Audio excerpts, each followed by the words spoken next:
अस्सलाम वालेकुम स्टूडेंट्स, कैसे हो? उम्मीद है कि आप सब खैरियत से होंगे बेटे। अल्लाह ताला से दुआ भी यही कि अल्लाह ताला आपको महफूज रखे और अच्छे से आप पढ़ते रहें और अपने वालिदैन का जो नाम है बेटे उसे रोशन करें। पढ़ हम क्या रहे थे? Sulphuric acid. लास्ट लेक्चर में पढ़ा contact process for the preparation of sulphuric acid, long question था। आज हम आगे कुछ रिएक्शन पढ़ने जा रहे हैं और ये रिएक्शन शॉर्ट क्वेश्चन के तौर पर आपके पास पूछे जा सकते हैं। तो सबसे पहले सल्फ्यूरिक एसिड का बेटे जो रिएक्शन है वो मेटल्स के साथ है। अब कुछ ऐसी मेटल्स हैं जो सल्फ्यूरिक एसिड के साथ जब रिएक्शन करती हैं तो हाइड्रोजन गैस प्रोड्यूस करती हैं, और कुछ ऐसी हैं जो रिएक्शन ही नहीं करती, चाहे आप उसको कोल्ड फॉर्म में कोल्ड ले लो या फिर उसको हॉट फॉर्म में ले लो या कंसंट्रेटेड H2SO4 ले लो या आप डाइल्यूट ले लो, वो किसी सूरत आपके पास रिएक्शन करने वाली नहीं है। और कुछ ऐसी हैं जो जब रिएक्शन करती हैं तो हाइड्रोजन गैस नहीं प्रोड्यूस करती बल्कि वो सल्फर डाइऑक्साइड गैस प्रोड्यूस करती हैं। तो बेसिकली मेटल्स के साथ ये तीन तरह से रिएक्शन करता है। देखिए जब चीज़ें अरेंज होती हैं तो फिर आपको ज़रा अच्छी से समझ में आ जाती है। चलो कौन सी मेटल्स हैं जो कि हाइड्रोजन प्रोड्यूस करती हैं when they react with hydrogen H2SO4? देखिए हमारे पास इन मेटल्स में बेटे आपके पास आ जाता है iron Fe, zinc Zn, Mg magnesium और Sn मतलब टिन। ये चार मेटल्स ऐसी हैं जो कि जब रिएक्शन करती हैं H2SO4 के साथ तो हाइड्रोजन गैस प्रोड्यूस करती है। अच्छा, अब इसके लिए इक्वेशन कैसे बनाएंगे? देखो अगर मैं कहता हूँ आपके पास है Fe और इसका मैं रिएक्शन करवा देता हूँ H2SO4 के साथ, तो क्या होगा? देखो सिंपल ये बना है कि आपका Fe है वो SO4 के साथ मिलेगा और बना देगा FeSO4 और ये मेरा बेटा हाइड्रोजन गैस हो गई रिलीज। समझ आई मेरी बात? तो सिमिलरली अगर आप इस Fe की जगह यहाँ पे जिंक लिख देंगे तो क्या बन जाएगा? Zinc sulphate hydrogen gas. Magnesium लिख देंगे तो क्या बन जाएगा? MgSO4 और साथ हाइड्रोजन गैस।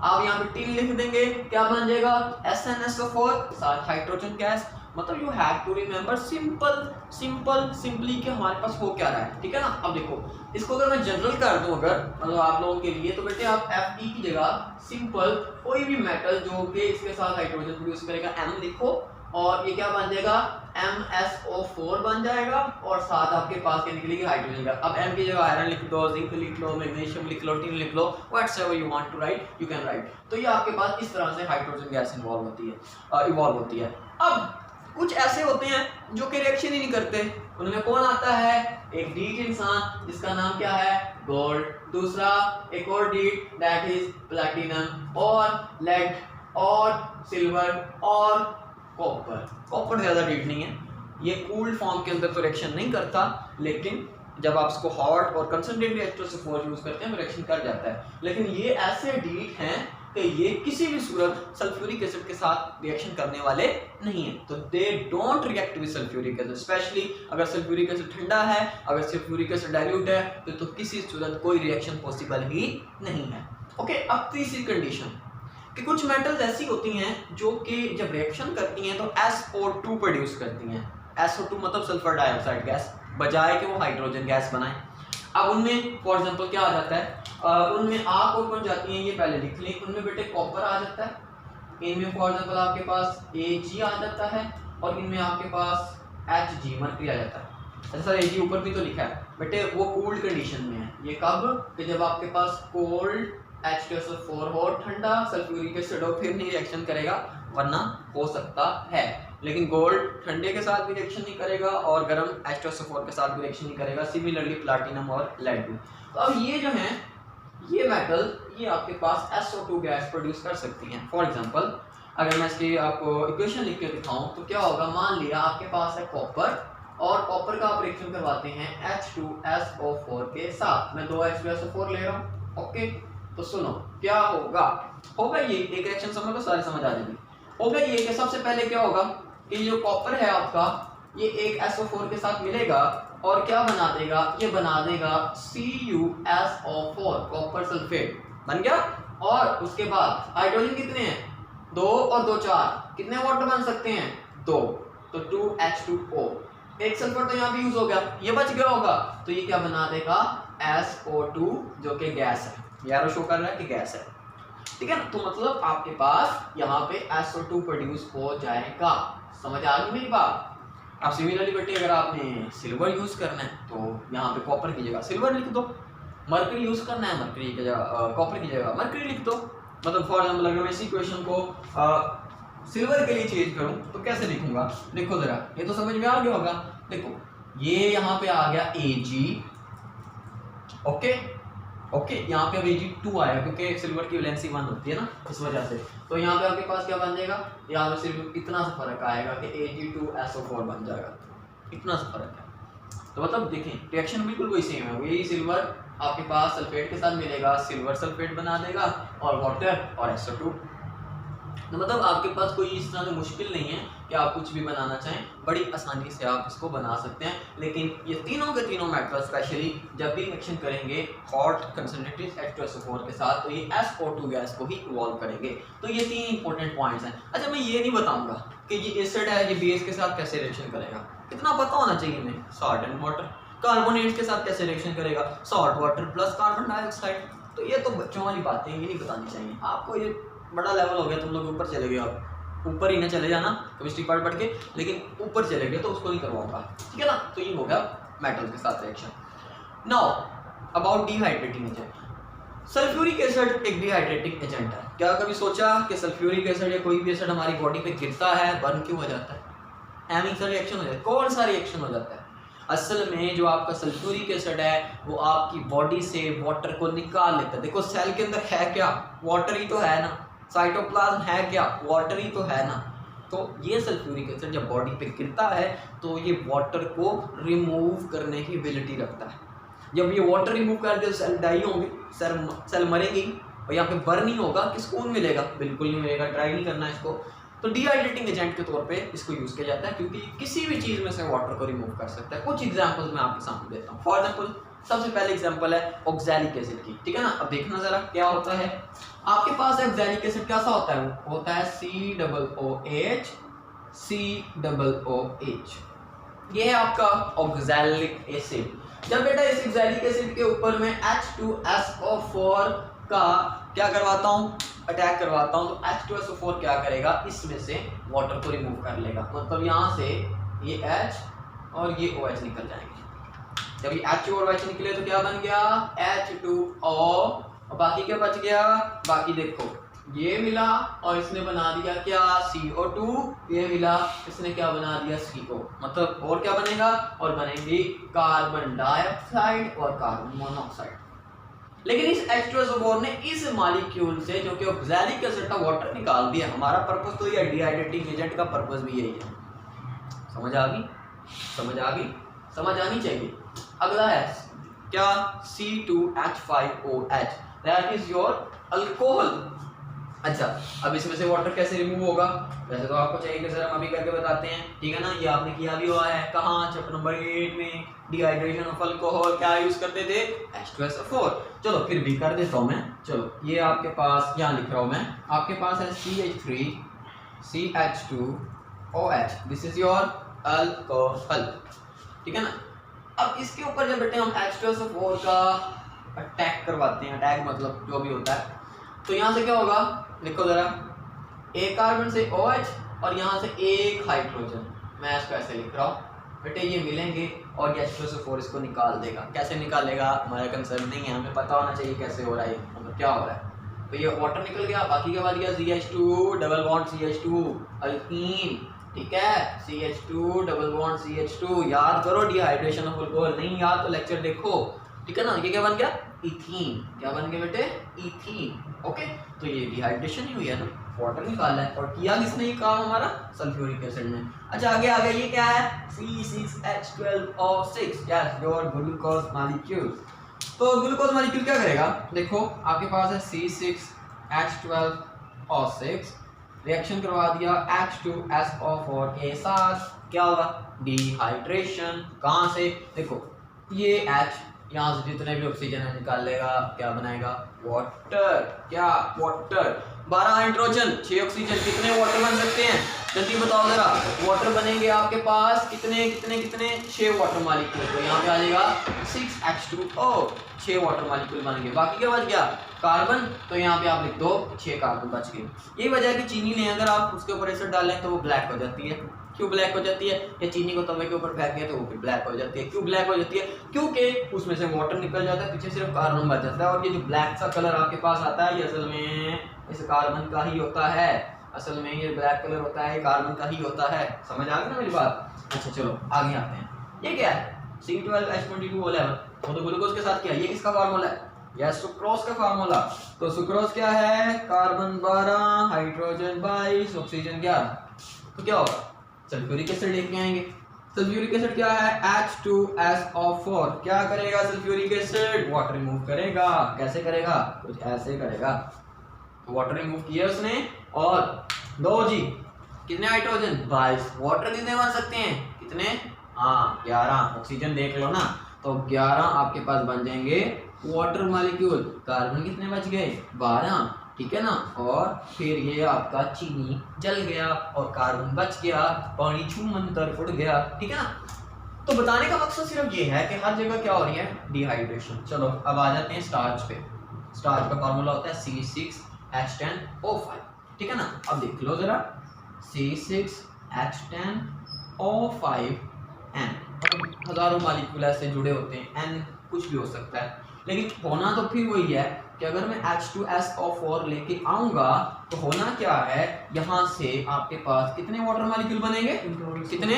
एक यूनिट से कितने वाटर मॉलिक्यूल बनेंगे आपके पास? 5 वाटर मॉलिक्यूल, 5H2O। लेकिन देखो ना, यहाँ पे अगर मैं ऐसे लिख दूं 5H2 तो एक यूनिट से बनेंगे ना, लेकिन मेरे पास कितने यूनिट हैं? ठीक है ना, n यूनिट है, तो मैं 5NH2 लिख दूंगा। मतलब अगर 2 यूनिट होंगे तो ये 5 n की जगह 2 आ जाएगा, तो 5 × 2 मतलब 10 वाटर मॉलिक्यूल बनेंगे। अगर ये 3 होंगे तो 15, 4 होंगे, तो इस वजह से हम इसको ऐसे लिख सकते हैं। और साथ क्या होगा? साथ आपके पास फिर n नंबर ऑफ कार्बन बचेंगे, लेकिन कितने? 6Nc, मतलब 6 तो बनेंगे ना एक यूनिट से। तो n की वैल्यू जैसे जैसे बदलती जाएगी, यहाँ पे 2 यूनिट होंगे तो 12, n की जगह 2 आ जाएगा, 6 × 2 12। मतलब ये जनरल ट्रिक है लिखने का। तो आपका जो सल्फ्यूरिक एसिड होता है वो डिहाइड्रेटिंग एजेंट के तौर पे काम करता है। तो यहाँ पे आपके पास बड़े ही मशहूर शॉर्ट क्वेश्चन आता है कि how sulphuric acid act as a dehydrating agent, explain. तो अब ये हो गया। अब एक चीज़ रहेगी कि सल्फ्यूरिक एसिड के यूजेस क्या हैं, और एक और चीज़ रहेगी कि ये एज एन ऑक्सीडाइजिंग एजेंट किस तरह से काम करता है, वो अभी हम पढ़ते हैं। तो नेक्स्ट हमने बात करनी थी कि ऑक्सीडाइजिंग एजेंट के तौर पे ये किस तरह से एक्ट करता है आपका सल्फ्यूरिक एसिड। देखिए इसका काम क्या है? ऑक्सीडाइज करना दूसरों को। तो कुछ चीज़ों के साथ रिएक्शन है जिसमें ये एज एन ऑक्सीडाइजिंग एजेंट काम करता है। फॉर एग्जांपल बेटे कार्बन के साथ रिएक्शन, जब भी आपका सल्फ्यूरिक एसिड कार्बन के साथ रिएक्शन करता है तो ये कार्बन को कार्बन डाइऑक्साइड में कन्वर्ट कर देगा, सिंपल। और क्या करना है इसने? फॉर एग्जांपल कार्बन का रिएक्शन बेटे अगर हम सल्फ्यूरिक एसिड के साथ करवाते हैं, कितने सल्फ्यूरिक एसिड के मॉलिक्यूल चाहिए? 2। ओके, तो पता क्या होगा? देखो ये कार्बन जो है इसने कन्वर्ट हो जाना है कार्बन डाइऑक्साइड में। 2 कितने हाइड्रोजन है? 4 हाइड्रोजन है टोटल। तो यहाँ पे कितने वाटर मॉलिक्यूल बन सकते हैं? 2 वाटर मॉलिक्यूल, और सल्फर यहाँ पे 2 हैं, तो 2 सल्फर के ऑक्साइड बन जाएंगे। मतलब जब भी कार्बन के साथ रिएक्शन होगा तो आपके पास कार्बन जो है वो कार्बन डाइऑक्साइड में कन्वर्ट हो जाएगा, तो ये उसकी ऑक्सीडेशन होगी। Addition of oxygen is called as oxidation. Similarly sulphur अगर आपके पास, उसके साथ भी अगर आप रिएक्शन करवाएंगे H2SO4 का, उसके साथ भी यही होगा। देखो सल्फर किसमें कन्वर्ट हो जाएगा? SO2 के अंदर। सल्फर किसमें? SO2 के अंदर। और ये हाइड्रोजन जो है 4 है, तो 2 इनसे वाटर मॉलिक्यूल बन जाएंगे और बाकी फिर 2 SO2 प्रोड्यूस होंगे। तो मैं इसको इकट्ठा लिख देता हूँ कि यहाँ पे 3 SO2 के टोटल बनेंगे। तो सल्फर की भी क्या होगी? ऑक्सीडेशन। सिमिलरली अगर मैं इसका H2S के साथ रिएक्शन करवाता हूँ, तो ये मान लिया आपका H2S है और इसका आप रिएक्शन करवा रहे हैं किसके साथ? H2SO4 के साथ। तो अब यहाँ पे देखिएगा कि H2SO4 यहाँ पे क्या करेगा? यहाँ पे इस सल्फर की ऑक्सीडेशन करेगा H2S की। क्यों? कैसे? इसमें से हाइड्रोजन निकाल देगा, सिंपल, ठीक है ना। तो मतलब आपका जो सल्फर है जो H2S की फॉर्म में, जो -2 ऑक्सीडेशन स्टेट में, अब वो चेंज हो जाएगा S की फॉर्म में, 0 ऑक्सीडेशन स्टेट में। तो -2 से 0 का सल्फर क्या है? ये क्या है? ये इसकी ऑक्सीडेशन ही है ना, gain of loss of electron है, ठीक है ना। तो ये इसमें चेंज हो जाएगा। बाकी हाइड्रोजन कितने? 2 ये और 2 ये, कितने हो गए? 4। तो कितने वाटर मॉलिक्यूल बन सकते हैं? 2। तो आप लिख दो यहाँ पे 2H2O, बाकी यहाँ पे सल्फर बचा तो वो कन्वर्ट हो जाएगा SO2 के ऊपर।